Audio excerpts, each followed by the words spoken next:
You all ready to jump in the VW microbus and head down memory lane? Listen to some AM radio, shag carpets, wood paneling, brown? Let's go.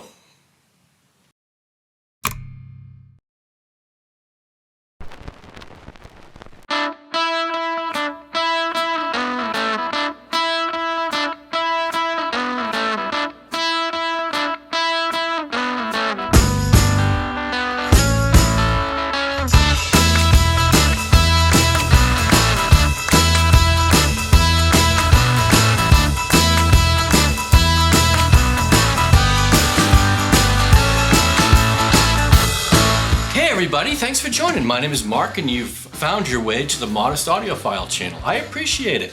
The Modest Audiophile channel, what does that mean? That means we're not going to get too terribly serious. Listen, we're all working with a modest budget, some discretionary funds.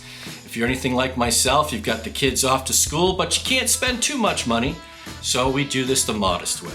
And not only with the equipment that we play our music on, but the music itself. And today we're going to talk about a less than $30 record that I just thought was absolutely fabulous, and I want to share it with you. So that's what we're going to do.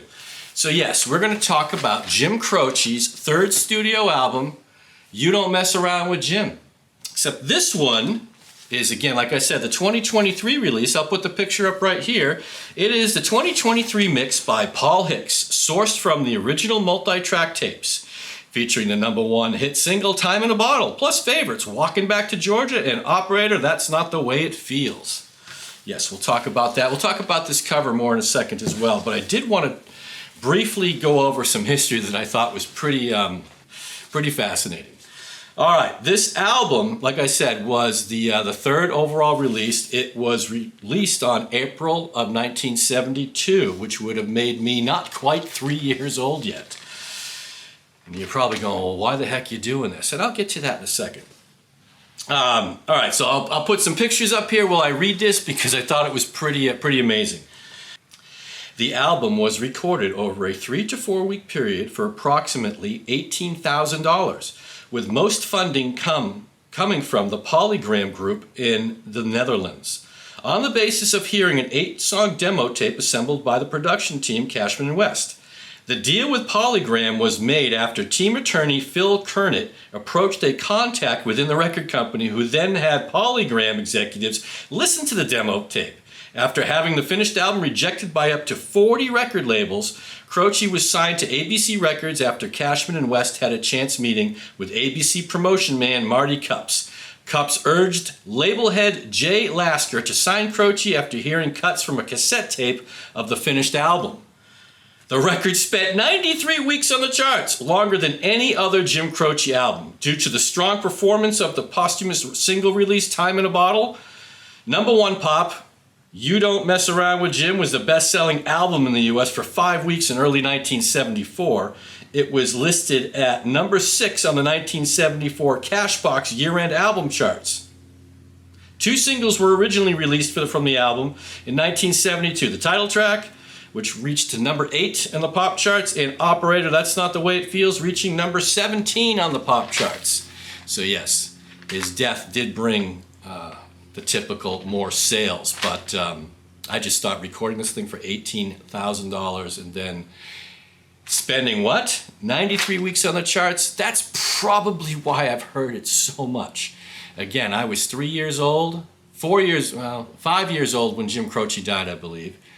But yet, my memory banks from that time, Jim Croce was oozing out of the radio, right? Jim Croce back then, and John Denver, and all the old singers, James Taylor, a lot of the old singer-songwriters. And Jim Croce, yeah, as we go through a couple of the songs in this album, for those folks that may be older than me, maybe this will bring a smile to your face as well. It certainly brought a smile to my face while listening to this thing. The only problem I had with it was the album was too darn short. There's only 2 songs over 3 minutes on the entire album. This is a very, very fast listen. All right, so let's do what we always do. First and foremost, let's talk about the packaging. Packaging is pretty darn good. It's a gatefold. Here's the cover. Open it up to all the lyrics inside. Pretty good stock of cardboard as well. And then the back side right there. No complaints. There's no candy on the inside. It was, it did provide a poly-lined paper sleeve. I replaced it with a poly. Actually, I had this record sonically cleaned and packaged before I got it from the place that I get most of my records. Just look below in the description. All right, so what am I listening to this on? I'm listening to it through playing it on an Audio-Technica LP 120 turntable with an upgraded cart. Look in the description below. It's going through a Pro-Ject 2-box S2 Phono preamp. Love that Phono preamp. And that's going into Rotel A11 Tribute integrated amp, and out these Wharfedale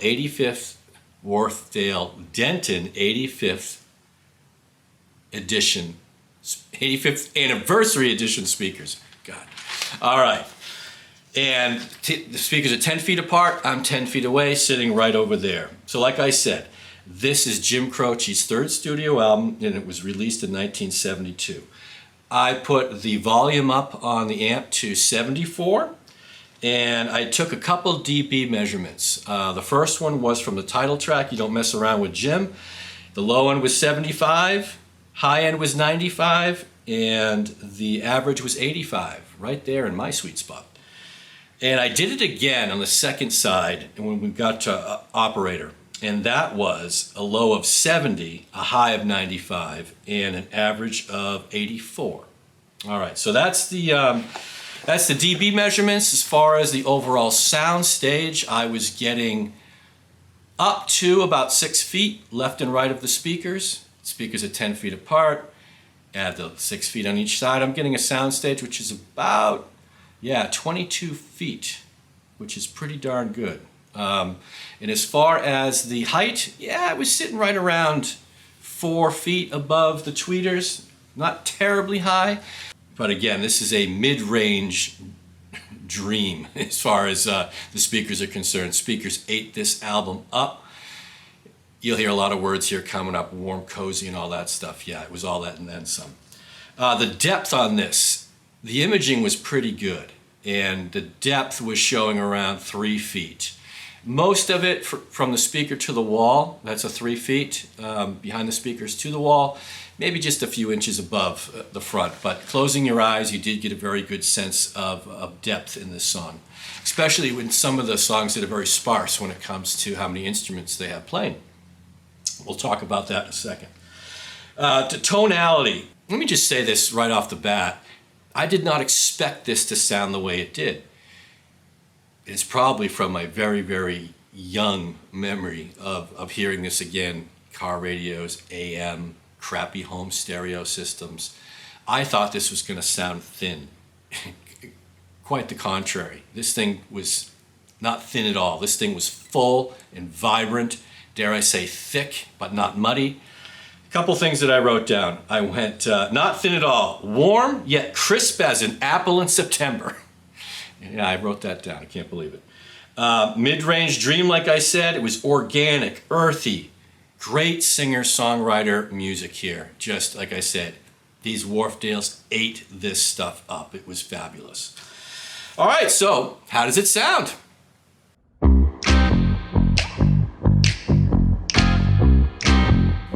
Let's get on to side one. Side one starts with You Don't Mess Around with Jim. Title track. I was paying attention mostly to the dB during this song. Heard it a million times. First and foremost, it was the best I ever heard this song.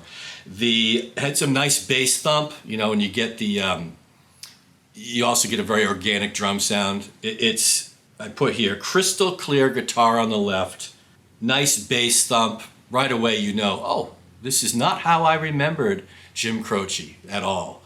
And I was really looking forward to the rest of the album.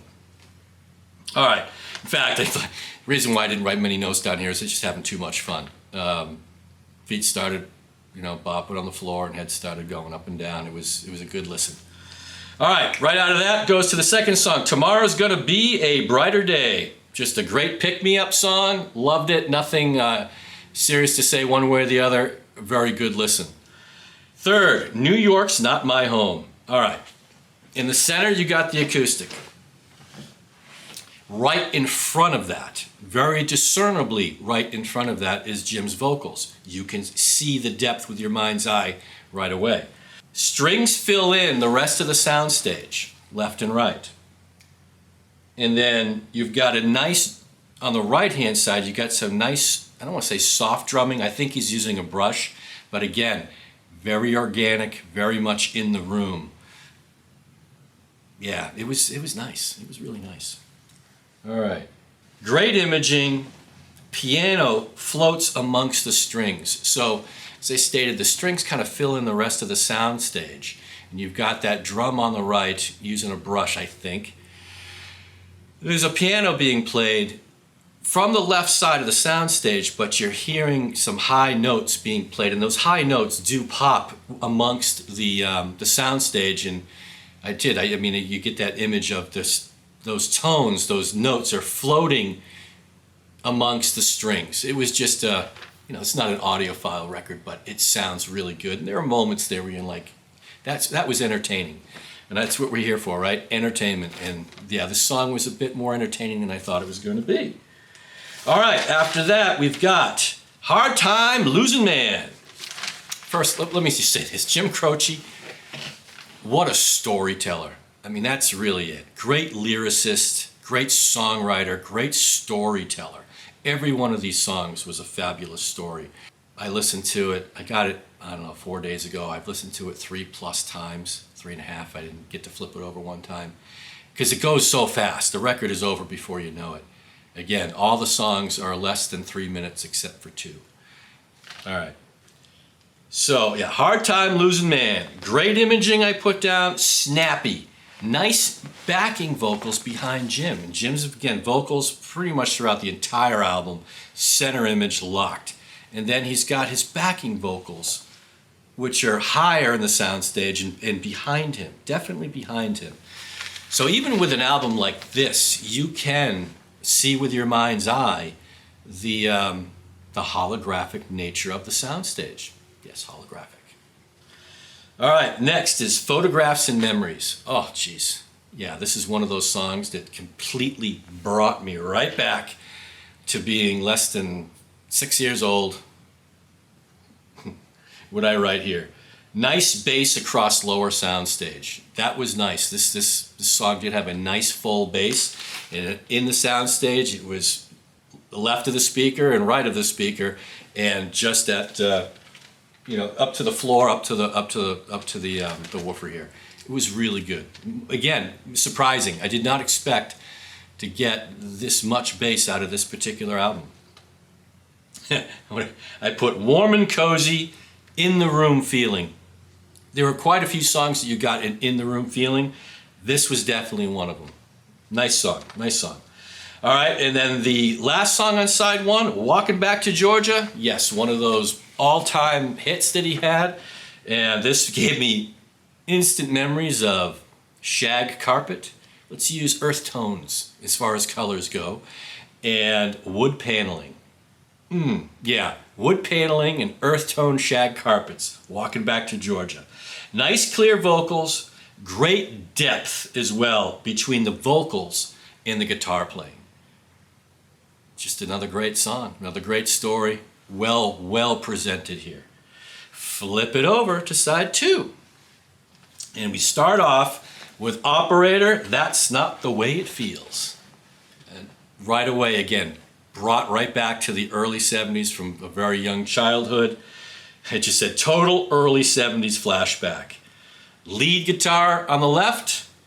Center is the drums. In front of that's the vocals. On the right is the rhythm guitar. Great presence. And I put here nice bass work. Again, I'm listening to it with you. I'm trying to get inside the music now as opposed to when I was 5. And the one thing I want to pull out of here is nice bass work. Not sure who's playing bass on this, but yeah, nice bass work. And again, you can pull out and listen to any specific instrument or a primary vocal or a background vocal very easily on this album. The the remix is pretty good. I don't have the original. I can't compare it to that. But it just does, again, probably because I was very young at the time and hearing it on crappy systems. It does sound, has more presence in the room. It doesn't sound thin, it sounds full. And that was a nice surprise for me. I didn't expect that. Okay, after Operator, we go into Time in a Bottle. Arguably the best soundstage on the album, right? This definitely 6+ feet left or right, up to 4+4, maybe 5 feet in the center image. Great guitar imaging on this song, absolutely. I don't know if a harpsichord is being played here as well. I put that with a question mark. There's another instrument, might be a harpsichord, but that was very vibrant in the soundstage. You could definitely pick that up, and it was sitting in front of the acoustic guitar. And I just put here, sounds much fuller than I remember. This was always a very thin sounding song, very trebly song, but au contraire, it sounded pretty darn good coming out of these speakers. All right, once you're done with Time in a Bottle, we go into another great story, Rapid Roy, the Stock Car Boy.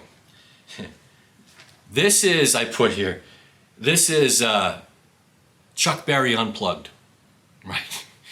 If Chuck Berry ever did an unplugged record, it may sound like this. It was toe tapping and head bobbing for sure. Makes you want to, it did, it made me want to pick up my own guitar and start playing along with it. It was just a lot of fun. Really good sounding song as well.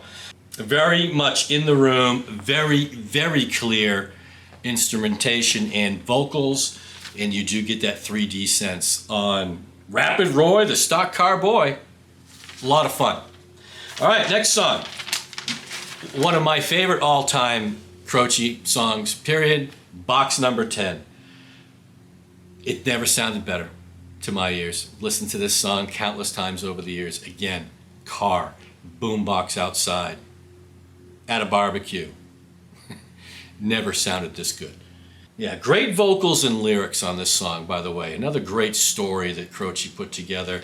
And it's a toe tapper for sure.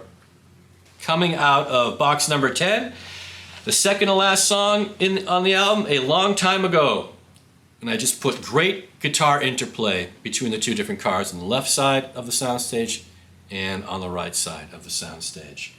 The drums in the middle were very clear. And the only note I put here is, man, what could have been? What could have been?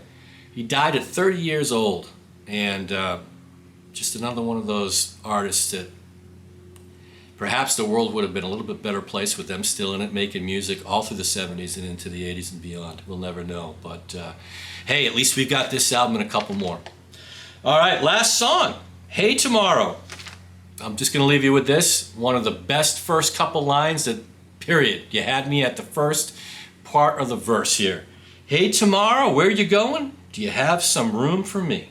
Great lyrics. Yeah, that's it. That's it. A great listen. I had a lot of fun. I went down memory lane, flashbacks. The last couple days just listening to this, I remember, you remember the carpet you were sitting on, you remember the smells, you remember all the riding around in the 76 Tornado. Yeah, not a lot of concrete memories, but a lot of fragments of memories because I was so young. I remember this being played in the house often. Just a super listen. So if you're a Jim Croce fan and you have an old copy that's maybe been beat, yeah, take a risk. Go out there, and for less than $30, you can go out and get this new mix. Yeah, I spent $26 on this. $26.